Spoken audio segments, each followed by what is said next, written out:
ನಡೆದಾಡುವ ದೇವರು ನಮ್ಮೆಲ್ಲರ ಆರಾಧ್ಯ ಪೂಜಾರಾದಂಥ ಶ್ರೀಮನ್ನಿರಂಜನ ರಣೋತ್ಸವಕ್ಕೆ ನಾಡೋಜ ಡಾಕ್ಟರ್ ಅನ್ನದಾನೇಶ್ವರ ಮಹಾಶ್ರೀಗಳನ್ನು ಎನ್ನ ಹೃದಯ ಮುಂದೆ ಸ್ಮರಿಸಿಕೊಂಡು ಕನ್ನಡ ಸಾಹಿತ್ಯ ಪರಿಷತ್ ತಾಲೂಕು ಘಟಕ ಮುಂಡರಗಿ ಹಾಗೂ ಪ್ರಿಯದರ್ಶಿನಿ ಶಿಕ್ಷಣ ಮಹಾವಿದ್ಯಾಲಯ ಬೆಂಗಳೂರ ಆಶ್ರಯದಲ್ಲಿ ವಿಶೇಷ ಉಪನ್ಯಾಸ ಕಾರ್ಯಕ್ರಮ ನೀಡ್ತಾ ಇದೆ.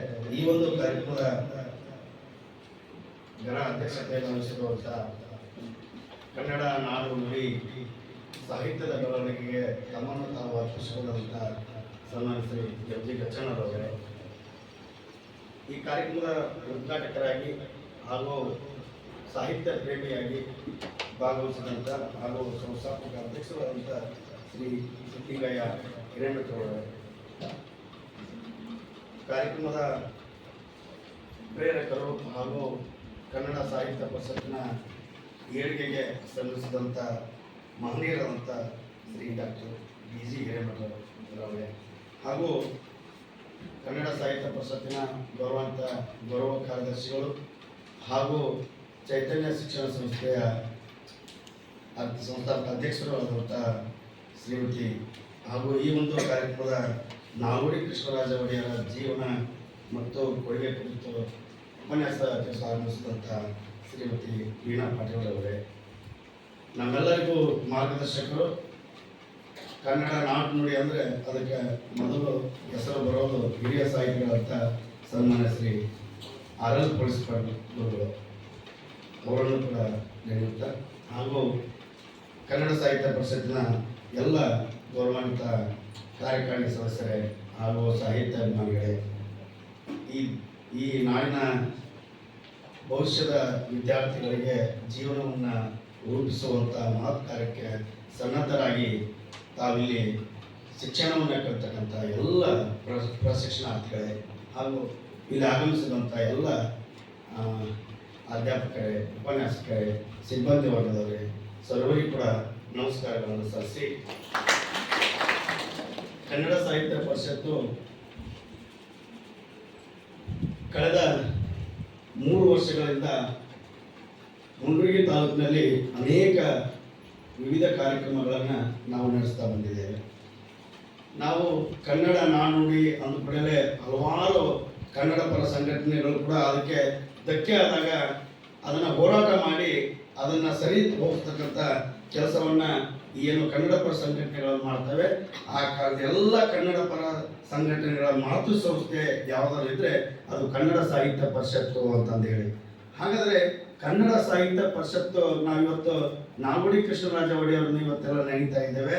ಆ ನಾಲ್ವಡಿ ಕೃಷ್ಣರಾಜ ಒಡೆಯರ ಏನು ಅವರ ನೇತೃತ್ವದಲ್ಲೇ ಈ ಒಂದು ಕನ್ನಡ ಸಾಹಿತ್ಯ ಪರಿಷತ್ತು ಬೆಳಕಿಗೆ ಬಂತು ಅಂತಂದೇಳಿ ಏನು ಮೈಸೂರಿನ ಒಂದು ಶಂಕರಪುರ ಒಂದು ಬಡಾವಣೆಯಲ್ಲಿ ಒಂದು ಚಿಕ್ಕದಾದಂಥ ಕೊಠಡಿ ಒಳಗೆ ಕನ್ನಡ ಸಾಹಿತ್ಯ ಪರಿಷತ್ ಒಂದು ಸಭೆ ಮಾಡುವ ಮುಖಾಂತರವಾಗಿ ಆ ಸಭೆಯ ಮುನ್ನುಡಿ ಇವತ್ತು ಅಸಂಖ್ಯಾತ ಸದಸ್ಯರುಗಳನ್ನು ಹೊಂದಿ ಒಂದು ಕನ್ನಡ ನಾನುಡಿಗೆ ಶ್ರಮಿಸುವಂಥ ಸಂಸ್ಥೆ ಕನ್ನಡ ಸಾಹಿತ್ಯ ಪರಿಷತ್ತು ಅಂತಂದರೆ ಇಲ್ಲಿ ನಾವು ಅನೇಕ 1915 ಮೇ 5ರಂದು ಈ ಸಾಹಿತ್ಯ ಪರಿಷತ್ತು ಸ್ಥಾಪನೆ ಆಗುತ್ತೆ.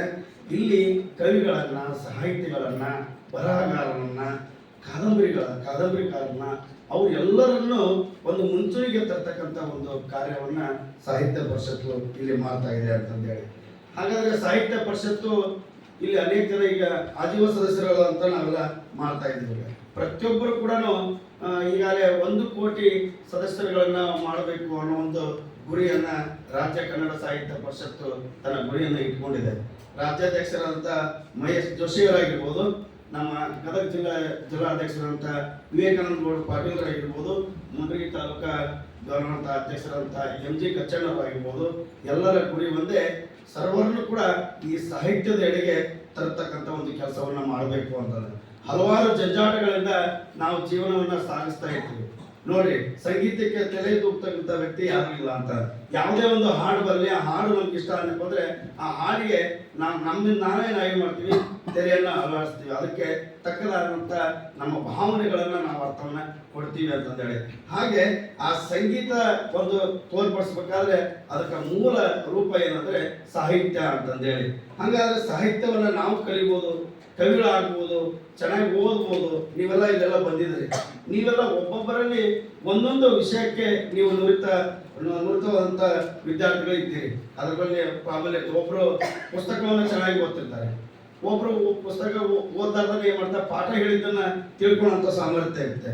ಒಬ್ಬೊಬ್ಬರಿಗೆ ಆರ್ಟಿಕಲ್ ಅನ್ನು ಓದುವಂಥ ಸಾಮರ್ಥ್ಯ ಇರುತ್ತೆ. ಒಬ್ಬರಿಗೆ ಕವಿಗಳು ಯಾರು ಚೆನ್ನಾಗಿ ಪುಸ್ತಕವನ್ನು ಬರೀತಾರ ಅವರ ಕವಿಗಳ ಬರ್ತಕ್ಕಂಥ, ಒಬ್ಬರು ಕಾದಂಬರಿಯನ್ನು ಕಲಿತಾ ಇರ್ತೇವೆ.